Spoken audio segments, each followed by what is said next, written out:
Grandmother from the cemetery. Around 1987, a strange story happened with my sister. We were just reminiscing about it yesterday. I was about 8 years old then, and my sister Masha was 4.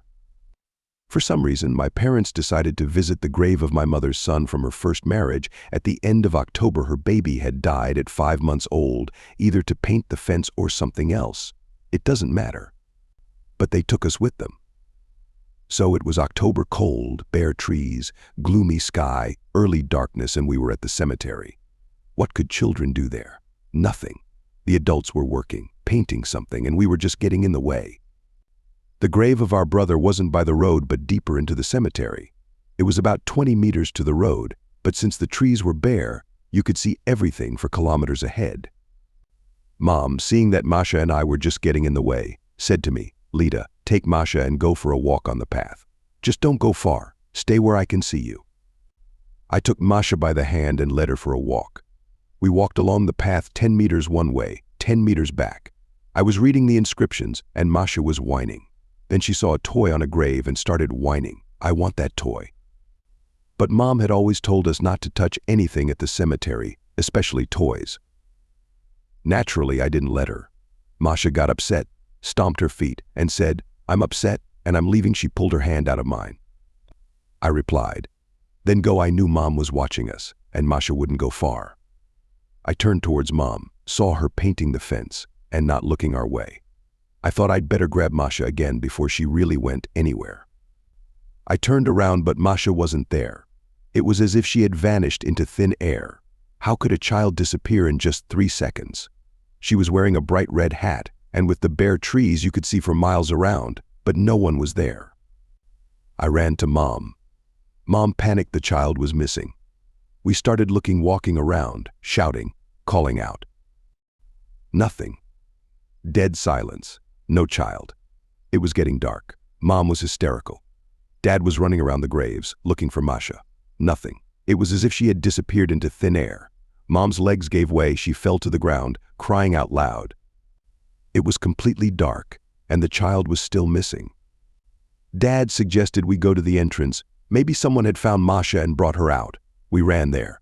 No one was there. Mom was wailing loudly. Suddenly we saw out of the darkness, a red hat appeared, about 30 meters away. Masha was coming, and she was walking with her hand raised as if holding someone's hand. She was talking to someone. Then she asked someone, where she turned towards us and shouted, "Mom." Mom ran to Masha, crying, kissing her. It took a long time to calm Mom down. We started questioning Masha. Where had she been? And she told us.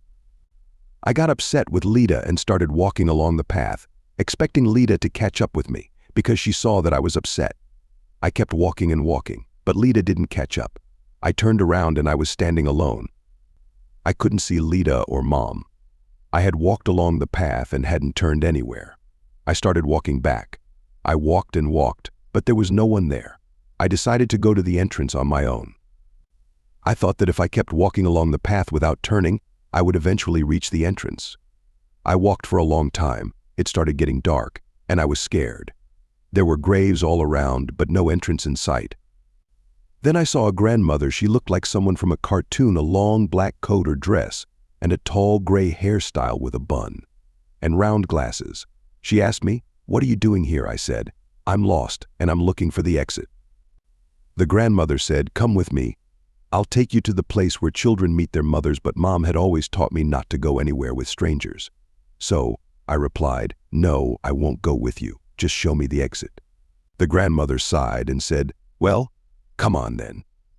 She led me to the gate. "She saw you first and said, 'There's your mom.' I asked, 'Where?' and she pointed at you. I ran to you immediately." Masha didn't believe us for a long time, about 5 years or more, that we hadn't seen any grandmother. She insisted that she was walking with someone. Masha even drew the grandmother in detail to prove that she had been there. But we definitely saw Masha walking completely alone, yet holding an invisible hand. We still don't know who that grandmother was and where exactly she wanted to take Masha to that place where all children meet their mothers. And here's the strange part: since then, Masha has been able to sense cemeteries from a kilometer away. We'd be driving with her in a car through unfamiliar places, and Masha could always sense when a cemetery was nearby. There's a cemetery ahead. I can feel it. Not just in Moscow, but also out of town, in other cities, and even in other countries, she could always sense the proximity of a cemetery. This is the story we remembered.